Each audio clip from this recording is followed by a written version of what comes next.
UP, Uttarakhand, Goa का चुनावी मैदान। एमपी के सूरमाओं का यहां प्रचार धमाल। दिग्गजों का क्या होगा इफेक्ट? किसका दांव कितना परफेक्ट? उत्तराखंड में शिवराज सिंह चौहान चुनाव मैदान में उतर गए हैं, तो यूपी में कमलनाथ भी बहुत जल्द सभाएं करते दिखेंगे।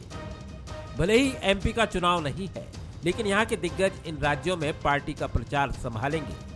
7 फरवरी यानी सोमवार को मध्य प्रदेश के सीएम शिवराज सिंह चौहान उत्तराखंड में चुनावी प्रचार में शामिल हुए। यहाँ वो डोर टू डोर घूमते दिखे, साथ ही कांग्रेस और आम आदमी पार्टी पर निशाना भी साधते दिखे। ये राहुल और केजरी, राहु और केतु,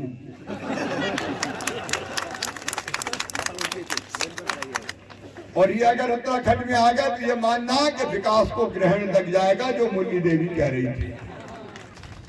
उत्तराखंड से पहले शिवराज गोवा भी जा चुके हैं, वहां भी उनका अलग अंदाज दिखा है। शिवराज जी की लोकप्रियता है, लगातार वे 17 साल से मध्य प्रदेश में या सरकारों में भी हैं। 15 साल की अवधि उनकी पूरी हो गई और इनकी जन जन में लोकप्रियता के नाते वो यूं भी देश में कहीं भी चुनाव हो, विशेषकर हिंदी प्रदेशों में और हिंदी प्रदेशों के अतिरिक्त भी उनको जैसे बुलाया जाता है, तो उनकी लोकप्रियता के कारण जहाँ से उनकी डिमांड होती है शिवराज जी वहाँ जाते हैं। देखिए, कमलनाथ जी बहुत ही वरिष्ठ नेता हैं कांग्रेस पार्टी के। सबसे वरिष्ठ नेता होने के कारण उनके संपर्क सभी प्रदेशों में बहुत अच्छे हैं। केंद्रीय मंत्री जब भी रहे तो उन्होंने कोशिश करी कि कहीं ना कहीं जिस प्रदेश से जो भी आया उसको कुछ ना कुछ उन्होंने दिया, तो सभी प्रदेशों से उनकी डिमांड ज़रूर आती है। तो यही कारण है कि आगामी जो 5 राज्यों में चुनाव हो रहे हैं, उनको जहाँ भी बुलाया जाएगा, जहाँ से भी उनका आएगा, वो सहयोग कर रहे हैं। बेशक आने वाले दिनों में उत्तर प्रदेश में भी शिवराज अपना दम दिखाएंगे, लेकिन एक नज़र बीजेपी और कांग्रेस के उन चेहरों पर गौर कर लीजिए जो अभी से मैदान में डटे हैं, या फिर वो वहां मैदान में प्रचार की कमान संभालेंगे। बीजेपी से कमल पटेल, रामेश्वर शर्मा, अरविंद भदौरिया यूपी के मैदान में उतर चुके हैं। वहीं कमलनाथ, सत्यनारायण पटेल स्टार प्रचारक के तौर पर प्रचार करते दिखेंगे। दिग्विजय सिंह भी प्रेस कॉन्फ्रेंस लेते दिखे हैं। कांग्रेस के राज्यसभा सांसद राजमणि पटेल भी प्रचारक की लिस्ट में हैं। इन सब के अलावा ज्योतिरादित्य सिंधिया, नरेंद्र सिंह तोमर, नरोत्तम मिश्रा भी यूपी, उत्तराखंड, गोवा में दिखाई दे सकते हैं। अब इन राज्यों में उनके भाषण का कितना असर होगा, ये तो गहरे विश्लेषण का विषय है, लेकिन इतना जरूर कहा जा सकता है, एमपी के नेताओं का चुनावी युद्धाभ्यास दूसरे राज्यों में होने वाले इलेक्शन कैंपेन से शुरू हो चुका है। इसमें 2023 में एमपी में होने वाले विधानसभा चुनाव की झलक भी दिखाई दे रही है। नमस्कार, मैं हूं मनोज सैनी और हमारा आज का मुद्दा है यूपी में युद्धाभ्यास। 5 राज्यों में विधानसभा चुनाव हो रहे हैं। खास बात यह भी है कि यूपी, उत्तराखंड और गोवा के चुनावी प्रचार में एमपी के दिग्गज भी हिस्सा ले रहे हैं। बीजेपी और कांग्रेस दोनों ही दल के बड़े नेता या तो यहां चुनावी कैंपेन कर रहे हैं, या फिर कैंपेन करने वाले सवाल यही है, क्या इनका असर उन प्रदेशों में पड़ेगा? क्या ये 2023 के एमपी विधानसभा चुनाव का युद्धाभ्यास जैसा भी होगा? क्योंकि यहां तेवर कुछ ऐसे ही दिखाई दे रहे हैं। आज हम इसी मुद्दे पर चर्चा करेंगे। मेरे साथ 3 मेहमान जुड़ रहे हैं। पंकज चतुर्वेदी जी हैं, प्रवक्ता भारतीय जनता पार्टी के। अवनीश बुंदेला जी है, प्रवक्ता कांग्रेस के। दिनेश गुप्ता सर हैं, वरिष्ठ पत्रकार। सर, आपका बहुत स्वागत है सभी मेहमानों का। सबसे पहले पंकज जी, आज शिवराज जी हम देख रहे हैं उत्तराखंड में हैं, और जो सूची दिखाई दे रही है उसमें लगता है कि सभी राज्यों में वो जाने वाले हैं। 2023 से पहले 2022 चल रहा है, क्या ये युद्धाभ्यास है? देखिए मनोज जी, युद्धाभ्यास जैसा विषय तो नहीं है, और हमको इस सच को भी स्वीकार करना पड़ेगा कि शिवराज जी देश के एक वरिष्ठतम राजनेताओं में से एक है भारतीय जनता पार्टी पक्ष की ओर से। और आपने बिल्कुल ठीक कहा कि शिवराज जी गोवा प्रचार करके आए, उत्तराखंड में प्रचार पर उत्तर प्रदेश भी जाएंगे, पंजाब भी जाएंगे। और जैसी लोकप्रियता आप देखिए कि 17 साल के मुख्यमंत्री, 4 बार के मुख्यमंत्री, उसके पहले विधायक, उसके पहले सांसद, शिवराज जी का एक लंबा राजनीतिक अनुभव है। और जिस प्रकार के लोकप्रिय काम उन्होंने मध्य प्रदेश में बतौर मुख्यमंत्री किए, एक मुख्यमंत्री के रूप में किए, तो उनकी प्रशंसा चहुं ओर है, सर्वत्र उनकी प्रशंसा है। और ऐसा व्यक्ति यदि भारतीय जनता पार्टी के पक्ष से भारतीय जनता पार्टी को मतदान का आग्रह करता है, जन आशीर्वाद की आकांक्षा, अपेक्षा, अभिलाषा करता है, तो उसके सार्थक सकारात्मक परिणाम सामने आते हैं। तो इसलिए भारतीय जनता पार्टी बहुत स्पष्ट है कि जिसको पार्टी ने जहां जाने का आदेश दिया, जैसे आप जिक्र कर रहे थे कमल पटेल जी का, रामेश्वर जी का, अरविंद भदौरिया जी का, सब नेताओं को जिसकी जैसी दायित्व दिए हैं। और अभी उत्तर प्रदेश में कई चरणों के चुनाव प्रचार बाकी हैं। 10 मार्च तक परिणाम आने के पहले बहुत सारे कैंपेन होना है, तो उसके तहत काम कर रहे हैं। जी। मैं तो सिर्फ कमलनाथ जी के बारे में सोच रहा था कि कमलनाथ जी को आप देखें कि बतौर मुख्यमंत्री शिवराज जी का तजुर्बा देख लीजिए और कमलनाथ जी का देख लीजिए। 15 महीने की अपनी बनी बनाई सरकार को वो संभाल नहीं पाए, और एक शब्द उनका, वो एक चीज समझ नहीं आई मनोज जी, जो बड़ी चर्चा का विषय है कि कमलनाथ जी को हर शब्द में चलो चलो क्यों लगता है। अभी उन्होंने एक अभियान शुरू किया, तो वहां भी घर चलो अभियान शुरू किया, तो ये चलो चलो से नहीं, उतना अभी प्रेम। अभी अभी वो सबसे कह रहे हैं चलो चलो, उत्तराखंड चलो, यूपी चलो, चलो चलो। पहले कार्यकर्ताओं से कहते थे, विधायकों से कहते थे, और किस जल्दी में थे कमलनाथ जी पता नहीं, तो चलो चलो के चलते सरकार चली गई। खैर ये उनका विषय है, लेकिन सवाल सिर्फ यह है कि जो व्यक्ति अपने चलो चलो अभियान में, जो भी उनका अभियान चल रहा है, उस अभियान में गाड़ी से नहीं उतरे, हेलीकॉप्टर से गाड़ी, गाड़ी से हेलीकॉप्टर हो, घर घर जाने में जिनको कष्ट होता हो, जिनके लिए वातानुकूलन की व्यवस्था हो, जिनको ठंड गर्मी सर्दी बरसात से दिक्कत आती हो। अब देखिए भारतीय जनता पार्टी नहीं, लेकिन अनुभव तो पर्याप्त है उनके पास, लगातार केंद्रीय मंत्री रहे, और इसीलिए उनकी डिमांड आ रही है यदि मुख्यमंत्री जी यहाँ हैं तो वो केंद्रीय मंत्री रहे। सर ऐसा अनुभव है कि जिन्होंने अपनी बने बनाई सरकार की लुटिया डुबो दी। क्या गजब अनुभव उनका। इतना परिपक्व राजनेता कहीं देखने को मिलेगा आपको कि जो 15 साल बाद मुख्यमंत्री बने और अपनी सरकार की लुटिया डुबो दे। गजब अनुभव है कमलनाथ जी का, पूरे देश में उनकी चर्चा है। लोकप्रिय इतने राजनेता हैं कि लुटिया डुबाने के विशेषज्ञ कमलनाथ जी, तो शायद यही जाके प्रचार करेंगे। वो बहुत अनुभव है कमलनाथ जी को। अवनीश जी बता देंगे। अवनीश बुंदेला जी, ये 2023 से पहले के चुनाव है, जाहिर है कि जहां जो भी बड़े नेता हो, चाहे वो भारतीय जनता पार्टी में हो या कांग्रेस में हो, लेकिन ये भी इत्तेफाकन है कि हमारे पास आपके यहाँ भी कमलनाथ जी है, यहाँ शिवराज जी है, दोनों चेहरे दिखाई भी दे रहे हैं। आने वाले दिनों में जो आपके प्रोग्राम्स हैं उसमें कमलनाथ जी उत्तर प्रदेश में नजर आने वाले हैं, उत्तराखंड में नजर आने वाले हैं। आपसे भी मैं ही जानना चाहूंगा कि युद्धाभ्यास शुरू हो गया। मनोज जी, सबसे पहले मैं सकारात्मक पहलू बताऊंगा जी। पंकज जी की बात का जवाब मैं बाद में दूंगा। जी। देखिए, कमलनाथ जी, ये बात सही है कि कमलनाथ जी का जो अनुभव है, ठीक है, हम सम्मान करते हैं किसी भी पार्टी का, कोई राजनीति, चाहे वो शिवराज जी हो, ये उनका विषय है, कहीं भी प्रचार के लिए भेजे, कोई बड़ी बात नहीं है। कमलनाथ जी उत्तर प्रदेश में जा रहे हैं। कमलनाथ जी ने केंद्रीय मंत्री रहते हुए हर प्रदेश के, देश में हर प्रदेश के विकास में कहीं ना कहीं योगदान दिया। उन्होंने कभी ये नहीं देखा कि उत्तर प्रदेश में मेरी पार्टी की सरकार 30 साल से नहीं है, या मध्य प्रदेश में 15 साल। बाबूलाल गौर इस चीज़ की तस्दीक करके गए हैं। कई यहाँ के नेताओं ने कहा है कमलनाथ जी, जब भी मैं गया, जैसे उन्होंने बताया, एक बार जिक्र किया था कि वीआईपी रोड जो यहाँ का बना, उसके विकास के लिए, उसके बनने के लिए पैसे कमलनाथ जी ने दिए थे। ठीक है, तो कमलनाथ जी इस तरह के राजनेता हैं, उन्होंने कभी इस तरह का मतभेद नहीं किया। ये उनकी विशेषता है। तो चाहे गोवा हो, चाहे उत्तर प्रदेश हो, उत्तराखंड हो, हर जगह जहाँ पार्टी कहेगी कमलनाथ जी जाएंगे, उनका प्रभाव है। बाकी भाजपा वाले कुछ भी कहें, देखिए एक बात और मैं आपको बताऊं, जो व्यक्ति हमेशा चुनावी मोड में रहता है ना, उसका चुनाव प्रचार में जाना कोई बड़ी बात नहीं है। मनोज जी, शिवराज जी, भाजपा के नेता सदैव चुनावी मोड में रहते हैं, कहां प्रचार नहीं करते। मतलब आप अगर देखें 28 सीटों का चाहे उपचुनाव हो या कई अन्य राज्यों में चुनाव जो अभी और भी संपन्न हुए, तो भाजपा के नेता चाहे शिवराज जी हमेशा चुनाव प्रचार करते रहते हैं। 28 राज्यों में चुनाव होंगे, उपचुनाव होंगे, तो उनके नेता शिवराज जी के नेतृत्व में चुनाव हो रहे, शिवराज जी। मैं एक उदाहरण दे रहा हूं कि जिस तरह से उसके बाद जो चार सीटों पर भी उपचुनाव हुए, मैं देखा एक मुख्यमंत्री एक विधानसभा में अगर 13 बार जाता है, तो आप प्रदेश की दुर्दशा देख सकते हैं। शायद इसलिए थी भोपाल की सड़कों की दुर्दशा, चाहे हम देख लें, चाहे बिगड़ती हुई कानून व्यवस्था, क्योंकि अगर गृह मंत्री की बात करें तो अपने गृह विभाग से ज्यादा ध्यान देता है हमेशा कांग्रेस के नेताओं पर। तो ये इस कारण है, तो चुनाव प्रचार करें, कमलनाथ जी अपना काम कर रहे हैं, हमें कोई आपत्ति नहीं, और कमलनाथ जी का प्रभाव है, और भी कई सारे नेता जो मध्य प्रदेश से वहां जाएंगे, पहली बात। अब एक बात मैं आदरणीय पंकज जी की अभी सुन रहा था, वो बार बार मुझे लगता है वो दंश जो है, ठीक है, आपने सत्ता की लूट करके हमारी सरकार गिरा दी, ठीक है, क्योंकि सरकार गिरने में जिस नेता का सबसे बड़ा योगदान है, वो तो पंकज जी के मुझे लगता नेता है ज्योतिरादित्य सिंधिया। मुझे लगता तो दंश है कि मुख्यमंत्री की डील हुई थी और मुख्यमंत्री बनाया नहीं। केंद्रीय मंत्री तो आप पहले भी थे, हमारी सरकार में भी थे, हमने तो आपको 31 साल की उम्र में केंद्रीय मंत्री बना दिया था, राष्ट्रीय महामंत्री बना दिया था।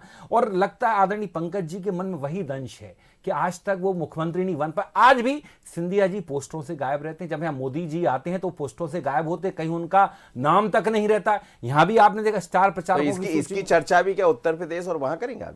देखिए एक बात बताएं, जब सामने, देखिए मैंने क्या कहा था पहले, मैंने आपको सकारात्मक पहलू बता दिया मनोज जी। अब सामने वाले अगर व्यक्ति ने मुझसे कहा है, अगर मेरे नेता पर इस तरह के आरोप लगाए, तो मैं आपको बताऊं चलो चलो चलो नहीं, कमलनाथ जी ने कभी चलो चलो चलो नहीं कहा। ये चलो चलो चलो तो मैं तो पूछना चाहता हूं, वो सिंधिया जी ने ज्यादा पकड़ा, क्योंकि वो तो सड़कों पर उतरने वाले थे। क्यों नहीं उतरे भैया सड़कों पर? आज आप देखें, आज डीजल पेट्रोल कहां पहुंचा, क्यों नहीं उतर रहे सड़कों पर? आज देखें निरंतर वो शिक्षा कर्मी शिक्षा में आत्महत्या करने पर आ तो रहे, क्यों नहीं उतर रहे सड़कों पर? तो ये देखिए, जब भी एक बात मैं बताऊं, प्रकृति का नियम है मनोज जी, जब आप एक उंगली किसी की तरफ उठा, 3 उंगली आपकी तरफ इशारा करती हैं। तो मैं आदरणीय पंकज जी को बताना चाहूंगा, अगर आप ये चलो चलो चलो वाली बात करेंगे तो केंद्र में आपके सिंधिया जी ही रहेंगे। और सिंधिया जी ने, सबको मालूम है जिस तरह से सत्ता की लूट की है और जिस तरह से उन्होंने हमारी सरकार को गिराया। ठीक है, हम स्वीकार करते हैं इस चीज को। कब जा रहे कमलनाथ जी? अब इस चीज को बार बार अगर अपन यही बात करते रहे तो मुझे लगता है इससे कोई नहीं। आप तो ये बताइए कमलनाथ जी कब जा रहे हैं? कमलनाथ जी बहुत जल्द जाएंगे, और बाकी वहां जाके सबसे पहले तो मैं ये समझता हूं, अभी कुछ बना नहीं था हवा में मनोज जी। जी बिल्कुल बिल्कुल, अब वो सिंधिया जी से पूछ के जाएंगे ना, सिंधिया जी से चर्चा हो जाएगी, उसके बाद चले जाएंगे। तो सड़कों पे थोड़ी होते, चलो जी बिल्कुल बिल्कुल बिल्कुल। मतलब मुझे ऐसा लगता है कि भाजपा के नेताओं को बड़ी चिंता रहती है, क्योंकि इनके मन में भय है। 30 विधायक तो आपके खदेड़े जा चुके हैं जनता के द्वारा मनोज जी।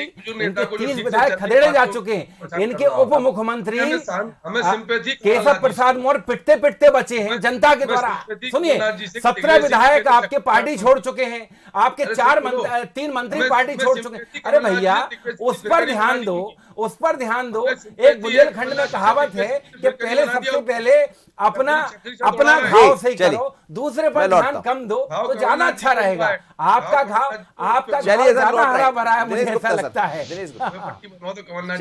अरे कमलनाथ जी तो आपके लिए घाव है, हमारे लिए तो वरदान है। अभी देखते हैं ना, चुनाव तो इसलिए होते हैं उनके नेतृत्व में। चुनाव तो इसलिए है ना, चुनाव में यही सब बात है।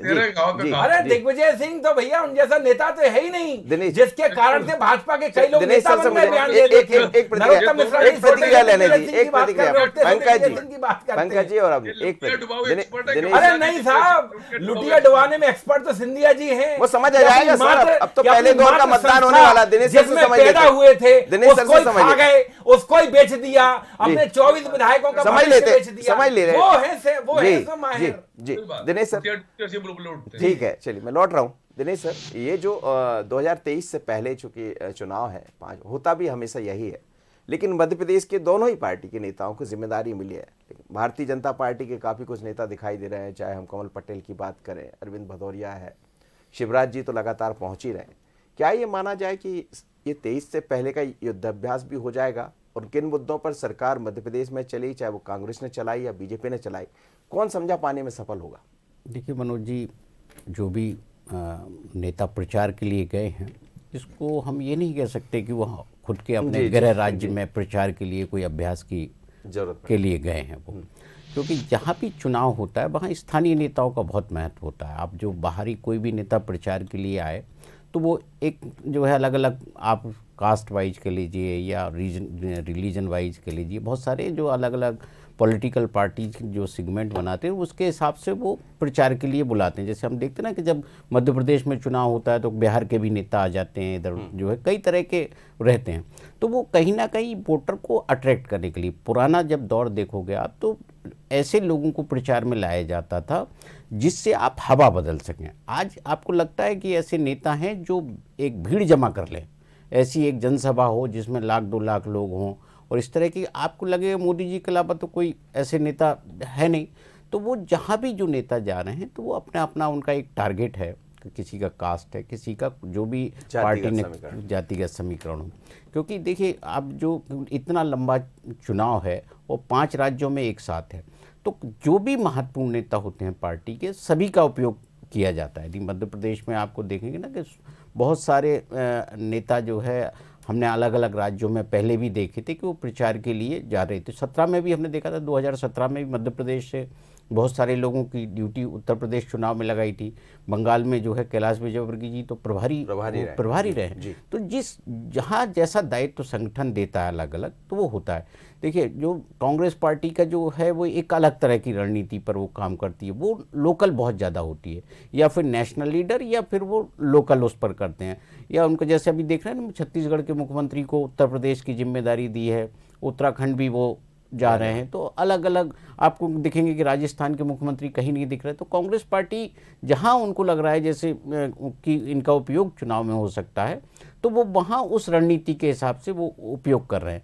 तो ये ऐसा नहीं है कि अगले 23 में चुनाव होना है, तो इसलिए ये सबसे ज्यादा जिम्मेदारी जो नजर आ रही, जो अपन यदि देखते हैं, तो शिवराज जी के पास नहीं, स्वाभाविक है। आप इतने भारतीय जनता पार्टी में इतना लंबा अनुभव किसका है, जो जितने साल उनको 17 साल हो चुके हैं मुख्यमंत्री। प्रधानमंत्री जी जो है इसके पहले गुजरात में मुख्यमंत्री रहे, लेकिन अभी तो कोई है नहीं ना उनके कद का आदमी। जो आप पूरे उत्तर भारत में कहीं चले जाइए, दक्षिण भारत में चले जाइए, जितना लंबा कार्यकाल शिवराज जी का है, और जो पहचान है एक मामा का, उनका अपना एक पॉपुलैरिटी तो है ही। उस पॉपुलैरिटी के लिहाज से भी आप जो है एक चर्चा तो होती है, एक जो है जब आप डोर टू डोर कैंपेन कर रहे होते हैं, तो जो शिवराज जी का अंदाज है, ऐसा अंदाज तो आपको भारतीय जनता पार्टी के बिरले नेताओं में ही मिलेगा कि वो सीधे पब्लिक को कनेक्ट करते हैं। आप उनके भाषण भी जो होंगे वो बिल्कुल पब्लिक को कनेक्ट करने वाले होते थे। तो चुनाव में ये सारी चीज़ें भी बहुत महत्वपूर्ण होती हैं। जो थोड़ा बहुत जो वोटर अपना डिसाइड नहीं कर पा रहा होता है, वो थोड़ा कई बार नेता के भाषण और इन सब से उसको जो है डिसाइड वोट अपना कहाँ देना है डिसाइड करने में सुविधा हो जाती है। जी पंकज जी, जो चुनाव जहां जाना है, जैसे गोवा अभी गए, तो गोवा की तासीर अलग है। यदि हम उत्तराखंड की बात करते तो वहाँ की तासीर अलग है, उत्तर प्रदेश की तासीर अलग है। और आप देखिए जिस तरह कमल पटेल तो जाट बाहुल क्षेत्र है, उस क्षेत्र में अरविंद भदौरिया ठाकुर उससे आते हैं, तो क्या जातिगत समीकरणों के चलते भी लोगों की ड्यूटियां लगाई गई है कि कौन जाकर कितना करेगा? शिवराज जी उसमें सबसे अव्वल है, तमाम तरह के राज्यों में वो नजर आएंगे, और जैसा दिनेश जी भी कह रहे थे, पर क्या इसमें जातिगत समीकरणों को भी देखा जा रहा है? देखिए मनोज जी, भारतीय जनता पार्टी में एक ही जाति होती है, वो होती है भारतीय जनता पार्टी का कार्यकर्ता और कमल का चुनाव चिन्ह। और सब नेताओं की योग्यता क्षमताओं के आधार पर संगठन तय करता है। तो जब हम किसी व्यक्ति विशेष की कहीं दायित्व दिया जाता है, विशेषकर चुनाव प्रचार का, तो जातिगत समीकरण की बात नहीं की जाती। ये बात की जाती है कि भारतीय जनता पार्टी को उनके जाने से वहां क्या लाभ होगा, उनके राजनीतिक अनुभव का, उनके पब्लिक कनेक्ट का क्या बेनिफिट हो। और जैसा मैंने भी आगे रखा, वो दिनेश जी ने भी कहा कि अभी देश में शिवराज जी जैसा राजनेता, जिसका बतौर मुख्यमंत्री एक लंबा और व्यापक अनुभव हो, जिनकी पब्लिक कनेक्ट हो, उनकी बहुत सारी ऐसी योजनाएं जिनको भारत के कई दूसरे राज्यों ने स्वीकार किया हो, जहां लगातार कांग्रेस के प्रलाप विलाप रुदन के बाद भी लगातार भारतीय जनता पार्टी की सरकार बनती चली आ रही हो, तो अपने आप में स्थापित करता है कि शिवराज जी एक ऐसे राजनेता हैं जो भारतीय जनता पार्टी के पक्ष में वातावरण निर्मित करने में सहायक हो सकते हैं। और उनकी जो मास अपील है, उनका जो पब्लिक कनेक्ट हो, भाजपा की हित में हो सकता है। तो किसी प्रकार के जातिगत विषय की का सवाल भारतीय जनता पार्टी में नहीं आता, योग्यता के आधार पर काम करते हैं। दूसरा, कांग्रेस की यदि मैं बात करना चाहूंगा कि हम यदि स्थिति देखें, हम पंजाब की यदि बात करें, तो कल पंजाब में राहुल गांधी जी ने चरणजीत सिंह चन्नी साहब को मुख्यमंत्री का कैंडिडेट डिक्लेयर किया है। अब यदि राहुल गांधी जी की वर्तमान में कांग्रेस में स्थिति देखें, तो कांग्रेस के वायनाड से मेंबर ऑफ पार्लियामेंट हैं बस। कांग्रेस पार्टी के अध्यक्ष कोई और हैं। उत्तर प्रदेश में राहुल गांधी जी झांकने नहीं गए। अमेठी से जब से उनको पटकनी लगी है तो दक्षिण भारत चले गए, वायनाड दोबारा उत्तर प्रदेश में उन्होंने झांका नहीं। आज सवाल से पूरे देश में यह है कि राहुल गांधी जी कांग्रेस पार्टी में क्या है, किस हैसियत, किस अधिकार। ना तो पंजाब के प्रभारी हैं, ना वो कांग्रेस पार्टी के पदाधिकारी हैं, लेकिन वो ऐलान कर रहे हैं, तो क्या वो मालिक हैं कांग्रेस पार्टी के? ये जो दिखावा होता है, ये दिखावा होता है, अध्यक्ष होते हैं, बाकी चीजें, क्या वो मालिक है कांग्रेस पार्टी के राहुल गांधी के? वो जिसको चाहेंगे सीएम डिक्लेयर कर देंगे। किन क्षमताओं में राहुल गांधी जी ने चन्नी जी को पंजाब का मुख्यमंत्री, मतलब ये सब चुनावी प्रचार का हिस्सा भी है जी। अवनीश जी, चुनावी प्रचार का हिस्सा नहीं मनोज जी, सवाल है कि मालिक है राहुल गांधी कांग्रेस पार्टी की क्या है? एक मेंबर ऑफ पार्लियामेंट जो आज कांग्रेस पार्टी में किसी पद पर, पंजाब के प्रभारी भी होता तो समझ में आता। ठीक है जी अवनीश, क्या मालिक है कांग्रेस पार्टी के? सुन लीजिए, चलेगी, पूछ लेते अवनीश। एक बात समझें, सबको मालूम है कि राहुल गांधी क्या है, मुझे बताने की आवश्यकता नहीं है। आदरणीय पंकज जी भी इसी पार्टी से पैदा हुए, इसी पार्टी में रहे हैं, उनको मालूम राहुल गांधी क्या है। और बाकी अगर आपसे पूछूं कि आरएसएस जहां नागपुर में जाके हिसाब किताब ब्यौरा देता मुख्यमंत्री प्रधानमंत्री आपकी पार्टी का, तो आरएसएस वाले क्या हैं? वहां के आप सर संचालक के सामने सिर झुकाते हो, जब वो आपका हिसाब किताब आपको डांटते, तो वो क्या है? शिवराज जी संविधान क्यों जाते हैं बार बार मध्य प्रदेश में? वो क्या है? जब कोई जिम्मेदारी वाली बात आती तो कहते नहीं आरएसएस राजनीतिक संगठन नहीं है। तो देखिए, इस बात का मैंने पहले भी कहा था कि उंगली उठाओगे, 3 उंगली आपकी तरफ इशारा करिए, बात मत करिए। बाकी आदरणीय राहुल गांधी क्या है मुझे बताने की आवश्यकता नहीं। मेरी बात का जवाब मिल गया होगा। ये बताओ। चलिए बताइए कमलनाथ क्या है, ये बता दीजिए। हम तो दो नेताओं की बात कर रहे हैं, हम कमलनाथ शिवराज जी की बात कर रहे हैं, कमलनाथ शिवराज जी की बात। देखिए राहुल गांधी कांग्रेस मनोज जी, राहुल गांधी मालिक है कांग्रेस के, क्या स्पष्ट किया जाए? किस हैसियत से उन्होंने चन्नी जी को मुख्यमंत्री का चेहरा घोषित किया? मालिक तो मुझे लगता है मालिक ज्योतिरादित्य है क्या सिंधिया वो? हैं, जो सबको गुलाम समझते हैं सिंधिया और जी सब की जाके बात पांव पड़ते चलिए, हैं। और जा- आपके दूसरी एक जगह मत नेता, जाइए, दूसरी आपके एक जगह। नेता नहीं तो राहुल इनको गांधी मनोज जी किस इस तरह से हैसियत से चर्चा घोषित कैसे किया? करना? नहीं, पंकज जी, पंकज मनोज जी, जी, इस तरह से कांग्रेस पंकज स्वीकार कर लीजिए। चलिए आपके- पंकज पूछ लेता हूँ मैं सब। ज्योतिरादित्य सिंधिया खुद नेता मनोज जी, कहते हैं कि हाँ मैं मालिक है चमचा क्या? हूँ, मैं तो मालिक है कड़ाई क्या? भगवानी भी हूँ। नहीं, कहाँ जा मयंक रहे? सिसोदिया कहते हैं, उसका जवाब दे दो। चले गए, क्या ज्योतिरादित्य चले सिंधिया गए। सबको चमचा बनाने के लिए बैठे हैं? अरे नहीं क्या नहीं, शिवराज जी ज्योतिरादित्य ये सिंधिया के चुनाव चमचे में हैं? कहाँ मुद्दे चलेंगे नहीं, साहब, तो ये चुनाव के मुझे मुद्दे पर आ बताइए। जाइए। अब तो इस तरह की- शिवराज जी कमलनाथ पर आइए नहीं, ना। नहीं, चुनाव है ना, मनोज जी, पंकज जी, इस तरह की पंकज चर्चा जी, नहीं होती। शिवराज जी मनोज पंकज जी, मनोज जी, क्षमा चाहूंगा। पंकज जी, मनोज अवनीश जी क्षमा को जवाब, चाहूंगा। अवनीश जी का लेकिन जवाब। इस तरह से चर्चा नहीं होती। अवनीश जी जवाब दीजिए। जी, देखिए कमलनाथ जी की बात। राहुल गांधी इस पार्टी के पूर्व राष्ट्रीय अध्यक्ष हैं, और जो पूर्व राष्ट्रीय अध्यक्ष होता है उसकी क्या हैसियत होती है मुझे बताने की आवश्यकता नहीं है। चार बार के सांसद हैं। और सुनिए, अमित शाह राष्ट्रीय अध्यक्ष बने बिना भी पूरी भाजपा डील करते हैं, बताने की आवश्यकता नहीं है वो क्या क्या निर्णय लेते हैं। कौन कह रहा है? पंकज जी, अगर सुनेंगे ना आप, अगर सुनने की क्षमता रखेंगे तो ज्यादा अच्छा रहेगा। इस तरह से चर्चा नहीं होती है। पंकज जी। अगली बार से मैं भी आपको डिस्टर्ब करूंगा। इस तरह से चर्चा नहीं होती है। आप जिस तरह से आप चर्चा करते हैं, चुनाव का बीच में प्रेम- इंटरप्ट करते हैं, ये नहीं, ये इस तरह से चर्चा नहीं हो पाएगी। पंकज क्षमा जी, चाहूंगा बोलने मैं। दीजिए। ये नहीं, मनोज जी आई ऑब्जेक्ट। अगर अगली बार से ऐसा है, ये डिस्टर्ब करते हैं, मैं ओपनली कह रहा हूं। अब ये बोल के बताएं, ये इनको भी मैं डिस्टर्ब करूंगा। ये इस तरह से आप चर्चा नहीं करेंगे, क्षमा चाहूंगा। ये मेरे बड़े भाई जैसे हैं, लेकिन इनमें अब संस्कार कहीं नहीं रहे। इनमें भाजपा के यहाँ जाने की जरूरत नहीं, इनमें संस्कार खत्म हो चुके हैं। मैं इनका बहुत सम्मान करता हूं, मैं इनको प्रणाम करता हूं, लेकिन ये जिस तरह से डिस्टर्ब करते हैं, ये व्यक्तिगत टिप्पणी करते हैं राहुल गांधी जी पर। मालिक है क्या है आप मुझे बताएं। अमित शाह कौन है? आप मुझे बताएं ज्योतिरादित्य सिंधिया कौन है? ज्योतिरादित्य सिंधिया को एक नेता, एक मंत्री कहता है कि मैं चमचा हूं। बताओ ज्योतिरादित्य सिंधिया ने क्या खरीद लिया है? मुझे बताओ, क्या महेंद्र सिंह सिसोदिया को खरीद लिया है ज्योतिरादित्य सिंधिया ने? आप मुझे बताओ पंकज जी, ज्योतिरादित्य सिंधिया ने खरीदा है क्या? मुझे इस बात का जवाब दें आप। क्या आप महेंद्र सिंह सिसोदिया को खरीदा है क्या ज्योतिरादित्य सिंधिया? आप दोनों को मैं मुझे बताएं इस बात का जवाब। से प्रतिक्रिया ले सर। हो गया हो गया। नहीं अवनीश जी, गलत बात, गलत हो गया। दोनों ये इस तरह आप दोनों समझ रहे। क्या वो चमचा है? आप दोनों क्या वो नहीं, कड़ाई नहीं, भगवानी है? अवनीश जी, क्या वो अवनीश जी, चमचा है? अवनीश चन्नी जी, ने तो नहीं कहा, अवनीश जी ने, सिद्धू ने तो नहीं, उन्होंने ये पूछा। नहीं, आपका मनोज जी, मेरा ऑब्जेक्शन गलत जायज है आपका, मेरा ऑब्जेक्शन, लेकिन मैं आपको धैर्यता से सुनता हूँ, आप मुझे धैर्यता से क्यों नहीं सुनते हैं? ठीक है, इस बात का जवाब हो गया सर, हो नहीं। गया। आप मुझे बताएं, दिनेश सर, क्या महेंद्र सिंह सिसोदिया चमचा है? बस सिंधिया का आप दोनों को खुद रोक रहा कहा हूं। है? दिनेश सर, क्या चमचा है? दिनेश सर से मैं वो टिप्पणी तो- लूंगा। दिनेश सर हो गया, समय नहीं। दिनेश अरे सर, मालिक एक- है, स्वीकार हो गया, करो, पूरा पंकज जी हो गया। आपका पंकज मंत्री चमचा है। दिनेश सर से टिप्पणी, वरिष्ठ पत्रकार हैं आप, समझिए जी। दिनेश सर, ये सब चुनाव के मुद्दे नहीं हैं। आप हम लोग कहाँ चले गए? हम बात कर रहे थे शिवराज जी और कमलनाथ जी की, बात चली गई राहुल गांधी पर। लेकिन क्या यही सब मुद्दे होंगे और यही सब जाकर वहां बताना होगा? क्योंकि 2023 के चुनाव में अब ये सब लोग नहीं सुनने वाले। जी देखिए मनोज जी, पिछले कुछ सालों में ऐसे ही शोर हम चुनाव के दौरान देखते हैं। मुद्दों पर तो बहुत कम बात हो पाती है। इसीलिए आप देखिए ना कि बहुत सारी चीज़ें ऐसी होती हैं जो जनता से कनेक्ट नहीं करती।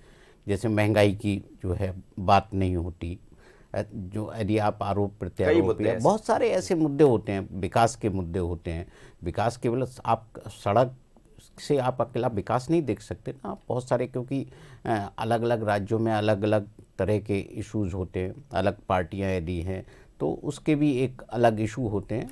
तो जो मुद्दे जो है, इन जो हम जिस मुद्दे पर बात कर रहे हैं, ये नेताओं के वहाँ जाने से महत्वपूर्ण ये है कि क्या वो कोई नतीजे बदलने में कितने सहायक होंगे, वो सबसे महत्वपूर्ण चीज़ होता है। यदि वो पार्टी को कुछ मदद कर रहे हैं तो वो भी सामने आ जाता है। हमने बहुत सारे राज्यों में देखा है, कई बार असर होता भी है, कई बार नहीं भी होता है। तो ये वहाँ की जनता के जो मुद्दे हैं, जो उनको समझ लेते हैं, भांप लेते हैं, तो उस हिसाब से पार्टी को रिजल्ट भी मिल जाता है। बिल्कुल आप ठीक कह रहे हैं। और वहां जाकर भी समझ आ गया कि कौन से किसको कितना फायदा होगा और किसके जाने से कितना असर पड़ेगा। अवनीश जी, पंकज जी और दिनेश जी, आपका बहुत बहुत धन्यवाद, आप मेरे साथ जुड़े। लेकिन मध्य प्रदेश में बड़े नेता हैं और जिन नेताओं की पूछ परख के साथ उनकी डिमांड भी है इस समय तमाम उन राज्यों में जहां पर इस समय चुनाव चल रहे हैं। पर बड़ी बात यही है कि 23 से पहले 22 के चुनाव हैं और क्या 22 से युद्धाभ्यास की एक तैयारी भी हो जाएगी। नजर इस पर रहेगी। आगे देखिए छत्तीसगढ़ आज के मुद्दे में झंडे, डंडे और सियासत।